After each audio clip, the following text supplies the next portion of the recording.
The Tom Woods Show, episode 646. Prepare to set fire to the index card of allowable opinion.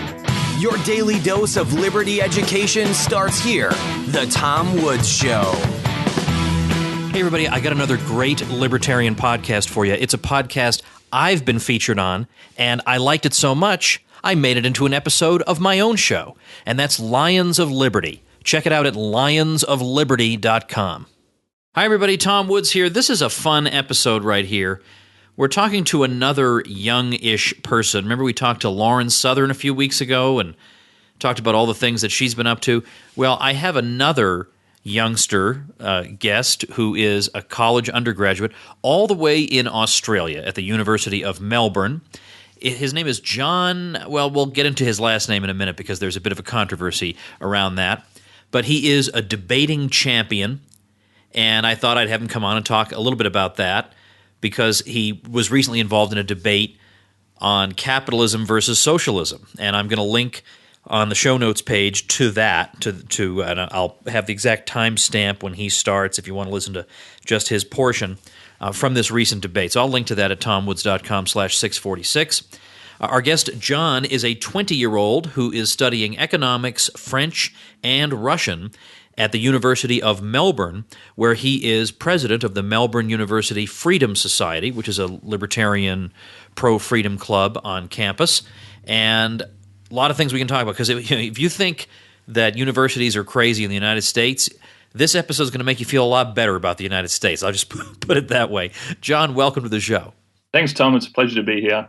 I want you to straighten out the situation with your last name. Tell me how it should be pronounced, and then tell me how, because of concessions to fallen human nature, it has to be pronounced typically. Right. Well, technically, it is pronounced Hajek, and I'm quite proud of that. And my grandmother would insist that everyone pronounce it that way. But everyone kind of has their own way of pronouncing it. I just say Hajek. I get Hajek, Hajek, Hajek, whatever. Hajek is fine, or Hajek if you want. Okay. Well, I'm kind of partial to your grandmother on this point, but I won't dwell on that. All right. I'm going to link on the show notes page, tomwoods.com/646, to this clip that you sent me from YouTube. Mm-hmm. In which you, along with some other folks, you're involved in a debate against the Socialist Alternative, which is a Marxist club on your campus, which is the University of Melbourne in Australia. Yep. And you were talking about the general subject of capitalism versus socialism, and you were representing the Melbourne University Freedom Society. We're going to link to the Facebook page of that group, also on the show notes page. And so I watched your bit of it, and I absolutely love your pugnacious style. It was it was a thrill to watch. So, but now you have quite a bit of experience and have had quite a lot of success as a debater. Yeah. So are there tips you can give us? We'll get to socialism in a minute, but are there tips you can give us about debating in general, no matter what the topic is? Yeah, I think being in the sort of school, Australian and university debating circuit a lot makes you quite aggressive and confrontational in a way, which I think is particularly effective, particularly for this kind of debate that I did. And I think the tip that's in general important for debating, and especially important for the debate that I did against the Socialist Alternative, is to never apologize for anything and never concede anything, basically. And also never be afraid to claim that you've won and that the other team has made a pretty dismal case for their side of the debate, which in this case they definitely did. So, which is why I had no hesitation in pointing out why they'd made a pretty lackluster case against capitalism and for socialism. I have a friend who gives advice that's somewhat similar to yours. He says that at a debate, there'll be a lot of people who, really don't, maybe they have sympathies for one side, but they really don't know a whole lot. So the side that presents its case with the most confidence and with no hesitation and is extremely bold is going to be perceived as the winner. And I think that's an important tip. Yeah, I think that's very true of this debate. I think at the end of the day, there are some portion of the audience who are going to side with us no matter what, some portion of the audience who are going to side with the socialists no matter what, and I think a lot of portion of the audience who are somewhere in between, non-committal. And I think it was important for us to have a whole range of statistics and facts explaining why capitalism is excellent and socialism is terrible, and a whole lot of economic analysis as well. But I think you also needed a whole lot of fanfare and theatrics as well, just to make sure you got as many of the people on site who weren't as interested in economics or couldn't grasp the economic or technical side of it as much, which is why you need to put a bit of insult comedy in there, I reckon, as well. Well, how would you describe the experience of debating socialists? Is this the first time you've debated that particular topic? It is, yeah.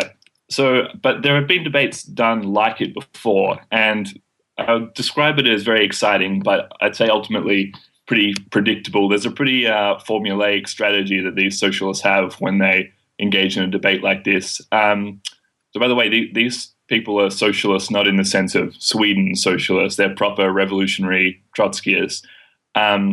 So in a topic like this, that capitalism is better than socialism, basically, firstly, they say that socialism has never existed before, which absolves them of having to defend any of the dismal failures of socialism in the past.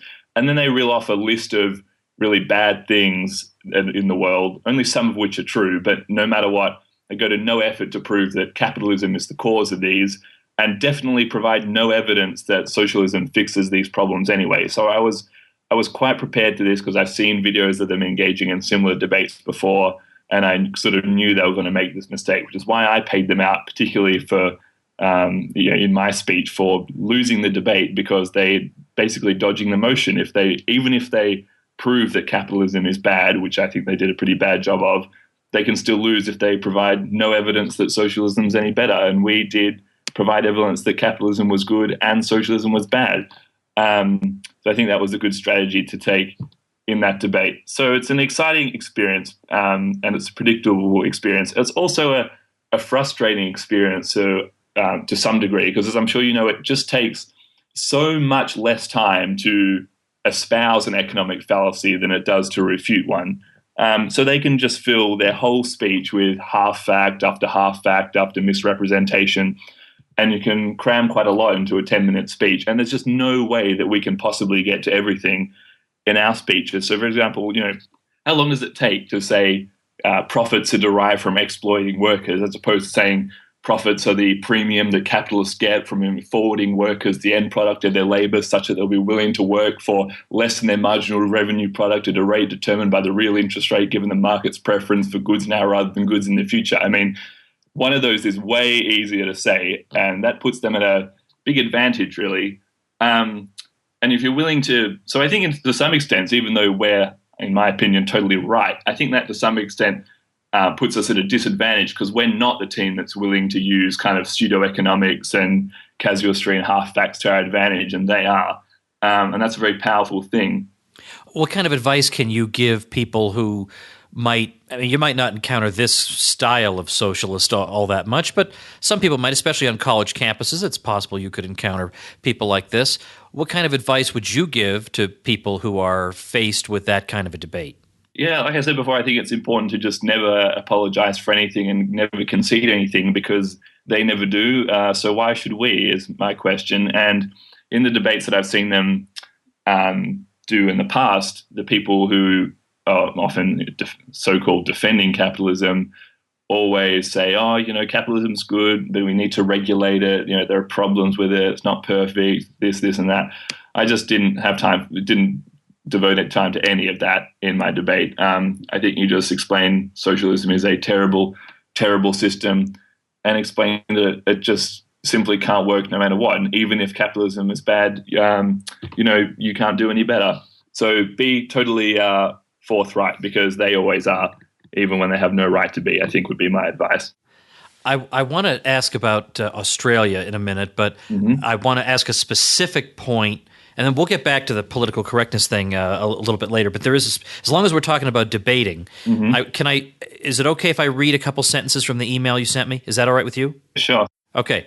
You're talking about campus culture and political correctness, and you say, I know this has been done to death to some extent, but this is on another level. And you go on to say, the university debating community in Australia is the worst. For example, before every debate begins, we now have to go around and ask everyone their gender identity, quote, to prevent anyone from being misgendered. Yeah. Tell me about that. So did that occur at this debate? No, this didn't occur in this debate because it was not like a formal intervarsity debate, but it does occur at any debating tournaments you do that are in debating societies or between universities. And when I first heard about this new rule that came in about 18 months ago now, I thought, okay, that's unusual, but I'm an open-minded person. There's probably no harm in it. If it stops someone from being misgendered, that's a good thing. But there are a lot of side rules. So at big debating tournaments, we have these things called women's forums, which are forums ostensibly set up to promote equal opportunity for women in debating, which is totally fair enough. But basically now all of these forums are devoted to determining what are to be the rules surrounding this gender pronoun introduction scheme. So they've decided now that you can't say, when asked your gender pronoun, you have to say he, she, they, or no preference or whatever. You're not allowed to say, I prefer he or she or whatever, because that implies it's a choice, which is highly otherizing or offensive to some people. You're also not allowed to say, I want masculine pronouns or feminine pronouns, because that implies that there is such a thing as masculine pronouns and feminine pronouns, which I thought was kind of the point, but apparently not. And you're also especially not allowed to say when asked, I don't mind or I don't care, because that's very offensive to people to whom their gender identity is important to them. So, yeah, you're not allowed to. You have to care as well.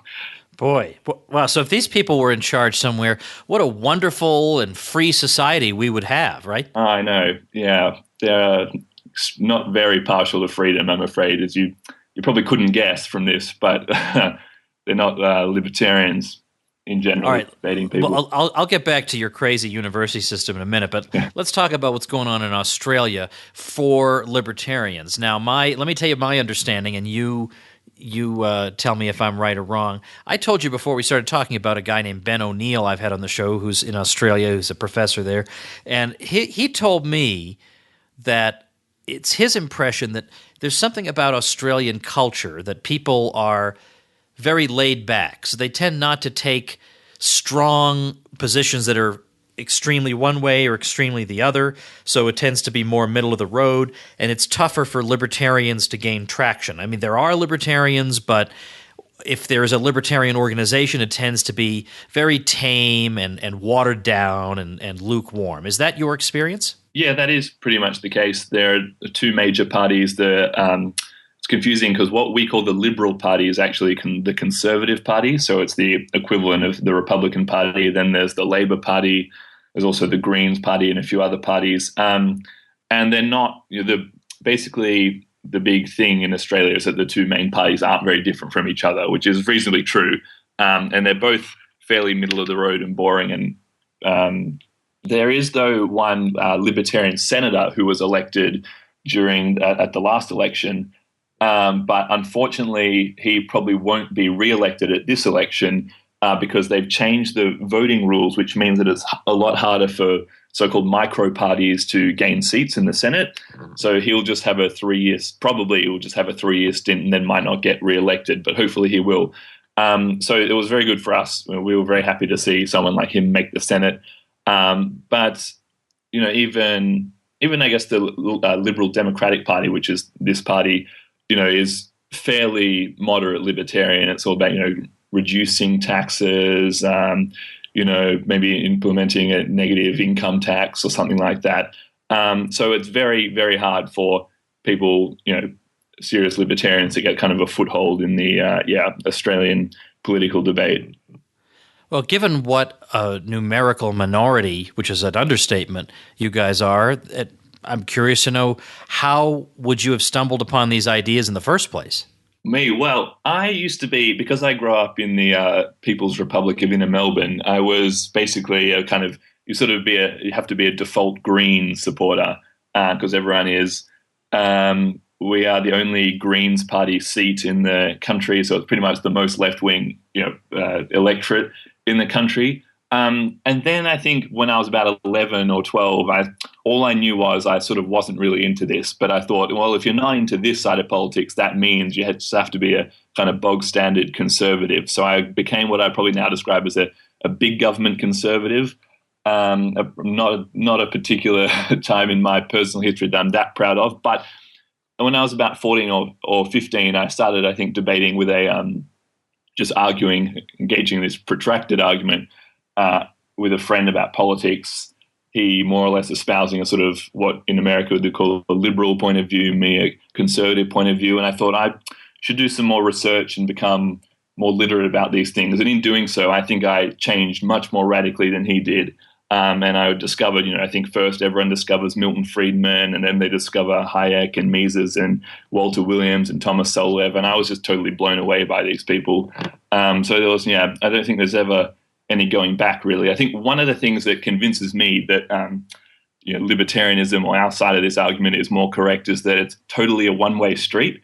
I know so many people who are libertarians who used to be socialists or who used to be conservatives or whatever. I know no socialists who said, I used to believe in all this free market nonsense, and now turns out I did some more research, and government intervention's the answer to all our problems. Or I used to totally buy Ludwig von Mises, and then I read Noam Chomsky, and he just blew it out of the water and took it apart piece by piece. It only really ever seems to go one way in my experience. Yeah, I think that itself is a revealing fact. All right, there's a lot more for us to talk about. Let's pause to thank our sponsor. Folks, I've been a guest on a lot of podcasts, but some podcast interviews, well, I just pretend they never happened. But when I was on Lions of Liberty with Mark Clare, I had such a great time because he's such a smooth and skilled interviewer who brings out really, really interesting responses in his guests that I thought, I need my whole audience to hear this episode. So I made it into an episode of my own show. Lions of Liberty at lionsofliberty.com is an excellent libertarian podcast. Mark does interviews, roundtables. He's got a brand new podcast, the weekly Felony Friday, that focuses on the broken criminal justice system. And he just had Ron Paul on for episode 200. Lions of Liberty is 100% Tom Woods endorsed. I love Mark Clare, I love what he does, and I'm sure you will too. Check it out at lionsofliberty.com and subscribe on iTunes or Stitcher. That's lionsofliberty.com. All right, so we've seen that a little bit of the flavor of libertarianism in Australia. Give me a sense of how the battle for liberty, if we might call it that, is going in Australia. What are the key issues, and what kind of successes or failures have there been? Well, like I said, there's nothing particularly drastic that's being proposed. I guess the most drastic piece of deregulation that's recently being debated is university fee deregulation, where the government proposed to give the universities, which are still government-owned universities mostly, the ability to set their own fees, absent of government price fixing, basically. And of course, this caused an uproar amongst the socialist types, like the people we debated against, who think that they should never have to pay for their university education ever. And that eventually pretty much was watered down to the point of non-existence. Another thing that's quite important now that there seems to be a lot of debate over are these things called lockout laws. So Queensland and New South Wales, two of the big states, have introduced these laws to stop alcohol-related violence. Basically, is that ostensibly the laws say that I think you can't enter a venue after 1:30 a.m. You can't get a shot or a cocktail after 12 a.m. And all alcohol service also stops at a certain time of the night, which means basically that all venues have to close. And aside from the sort of civil liberties issue of it, which is very important, I'm not an expert, but there is actually some evidence to suggest that this policy has made this problem worse by forcing people who want to drink a lot to drink as much as possible really quickly before the lockout sets in. Which just means you get a lot of people more drunk more quickly all at the same time, which is not a good combination if you're looking at curb violence. So I guess that'd have to be the first time that a government policy with a certain intention has produced the opposite result, I guess. Yeah, right. Indeed.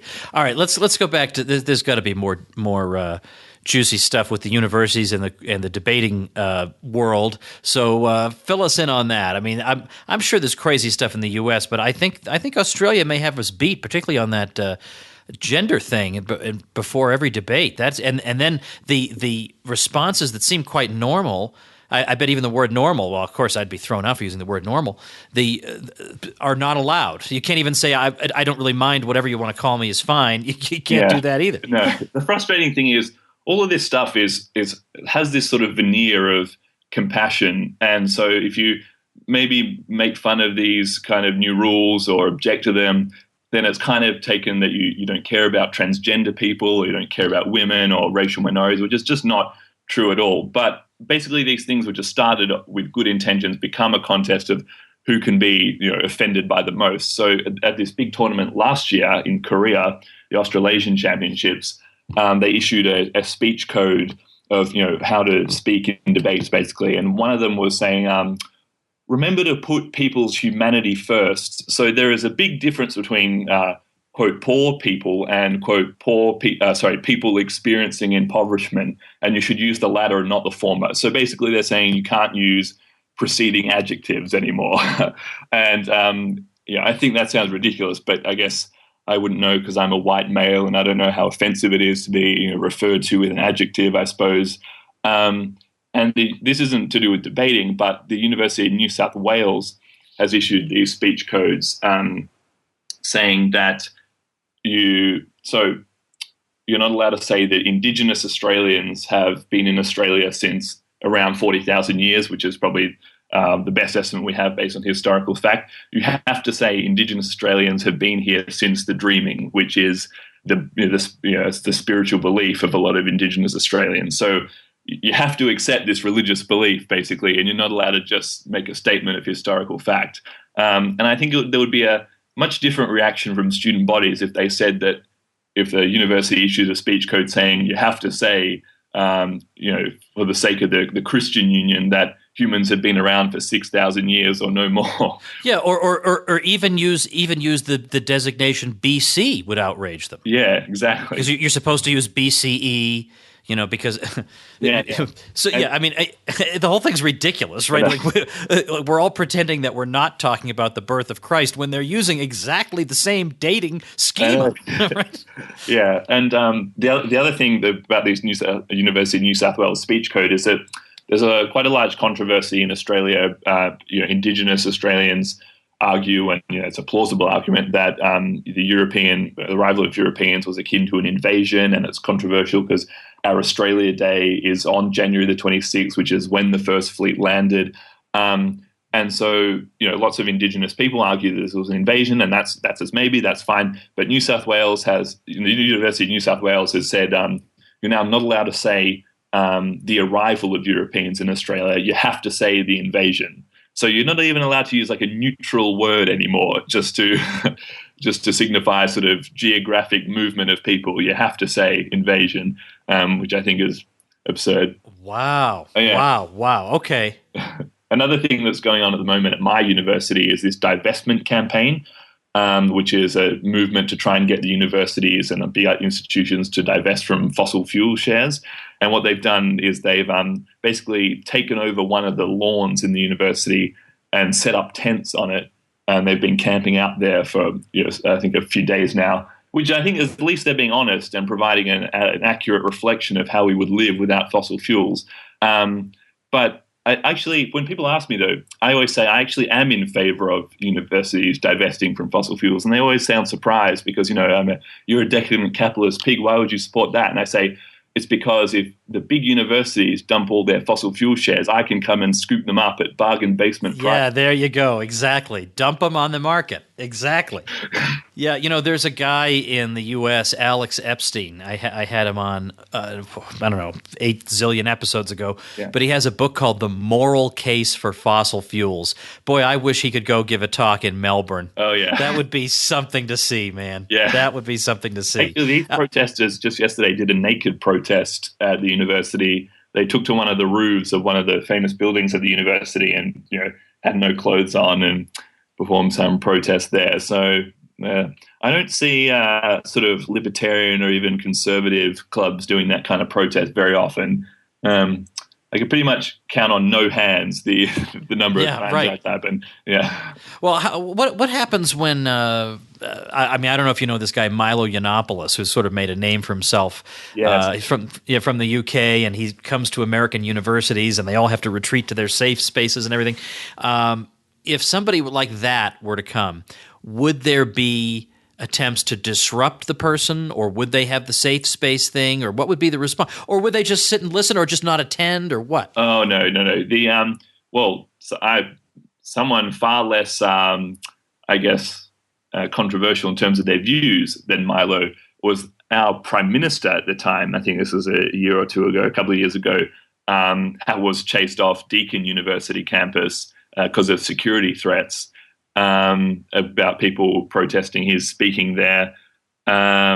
So, he's not exactly a total rogue, an outsider, an extremist. He is the Prime Minister of Australia. So if someone like that gets chased off a university campus, it's worrying. And I wasn't there at the time, but I'm willing to bet that there probably weren't many libertarian, conservative students involved in this process, in this protest, and I just get that feeling somehow. I have a funny feeling that you might be right about that. Yeah, I don't know why. It's this hunch. Does your student group? It's let's see what again. It's Melbourne University Freedom Society. Yeah. Does it get university funding, and/or do you do fundraisers for outside funds? We get funding from the university, and we also survive on donations, basically. All right. Well, see, look, I would do, not that you guys have the time as students, but I always found the time. I did all kinds of extracurricular stuff as an undergrad. I am a big believer in the free ebook because it just does so much. It gets your name out there. It gets people consuming your material. You put links to what you're doing in there. It just does a lot of, and you could use it as a way of generating a little donation here or there. I mean, you could do a little ebook about. I mean, I bet a lot of regular Australians have no idea what's going on in the campuses. You just do a little write up of the things you see, take some pictures, put the craziest pictures you can on the cover as a montage, and particularly people screaming, and then maybe you call the ebook "The Savages of Australia." And I'm telling you, you would move a lot of copies of that, and if you position it as a fundraiser. Hey, if you like what we're doing, please send us a donation. If that doesn't raise money for you, I'll send you $1,000 US. That's my deal. Excellent. Well, I actually work for this think tank called the Institute of Public Affairs. It's the oldest free market think tank in the world, and I work for them as a what's called a campus coordinator. So I'm their guy at Melbourne University. I organise events for them, like this debate, for example. And we've got something in the pipes called a Overheard on Campus. So some good of documenting things that crazy people say on campus and publishing them somehow. So, for example, this is not necessarily staff, also students. I've heard debating people say, "Oh, I don't really care that much about 9/11 because it was just a bunch of white people dying," or if I knew I were pregnant with a boy, I would get an abortion right away because I couldn't live with myself knowing that I'd brought someone into the world who could go on to assault a woman or something like that. So I think if people know that there are people making sick statements like this, it's important for people to know that, I think. Yeah. I think that is important to know. Is your Institute of Public Affairs, does that have any connection to the Institute of Public Affairs in the UK? No. Okay, because it's actually called the Institute of Public Affairs, and it's also a libertarian think tank, and they've done really great stuff too. So, all right, go ahead. Institute of Public Affairs in Poland or something as well, but I don't think we're related in any way. Well, it's just funny that it would be such a, mainstream sounding name and then turn out to be a libertarian group. So I thought maybe it was some kind of an empire being run out of the UK, but it turns out that it's not. Socialists think we are. They think we've got billions of dollars of funding and we write all policy behind the scenes. That's not the case. And they're a lot more optimistic than we are, basically. From this debate, they were saying that we're just living on the precipice of all these radical acts of deregulation and tax cuts and spending cuts. And I was saying, well, I sort of hope you're right, but yeah, I think that's hysteria instead too of optimistic. Yeah. Yeah. All right. Well, look, this is a lot of fun. As I said, I'm going to make sure. In fact, maybe make sure I write this down because I'd be heartbroken if I forgot to put that YouTube up of you guys debating capitalism and socialism. Put that up, and I'll get your Twitter up there. We'll get your Facebook group, your Facebook page for your group up there. All these things will be at tomwoods.com/646. Any parting thoughts for us from Australia? Oh, just that the Socialist Alternative have asked me to do another debate against their people at the university, at Monash University, by the way. So stay tuned for another debate if you're interested. Okay, sounds great. Well, good luck with that, and thanks for chatting with me today. Thank you. It's a pleasure. All right, I can't believe we're at the end of another week. I have a couple of things for you before you get going. There's a great new website. Again, this is the work of yet another Tom Woods Show listener, and it's about concealed carry and about the Second Amendment and about gun rights in general and libertarianism, and it's called libertycarry.com. That's a great domain name, libertycarry.com. And if you're interested in guns and gun ownership, then this site is right up your alley. Also, if you feel kind of weak on these topics, like if you were cornered, you're not really sure how you'd answer a lot of the objections when it comes to guns and concealed carry and so on, then again, I recommend to you libertycarry.com. I will link to that as the listener website mentioned at tomwoods.com/646. So definitely check out libertycarry.com and know that you are checking out a website of a fellow listener of this here show.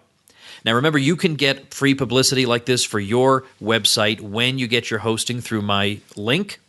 And you get all kinds of other goodies like WordPress tutorials to help you get up and running. But make sure you wait. If you want to start a website, you're thinking of doing it, hang on a few days until April 27th, 2016, because Bluehost is having its semi-annual sale that day. You will not get lower prices than you will get on that day. $295 a month for hosting. You're not going to get better than that from Bluehost. So wait till April 27th. Put it in your Google Calendar. If you're not using Google Calendar, you're crazy, by the way.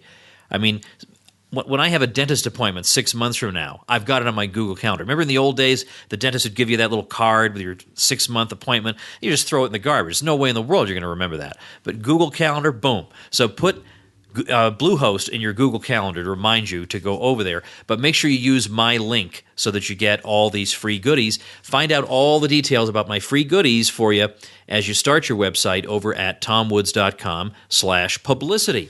Let's see. Also, I got some events coming up. This is 2016 that I'm talking to you. May 21st, I'm going to be in Seattle for the Mises event in Seattle. That is going to be a ton of fun. I'm also going to be speaking at the Libertarian Party National Convention in Orlando the following week, May 28th. And then all the way October 1st, save the date, because we're going to be in Cambridge, Massachusetts, and it's going to be a Mises Institute event. And after the event is over, Lou Rockwell and I are going to lead a walking tour around some portion of the Harvard Square area, and then we're going to end up at a restaurant or pub somewhere, and it's going to be a whole lot of fun. So if you're interested in any of those events, the place to go is tomwoods.com/events. Thanks for listening. See you next week. Become a smarter libertarian in just 30 minutes a day. Visit tomwoods.com to subscribe to the show for free, and we'll see you next time.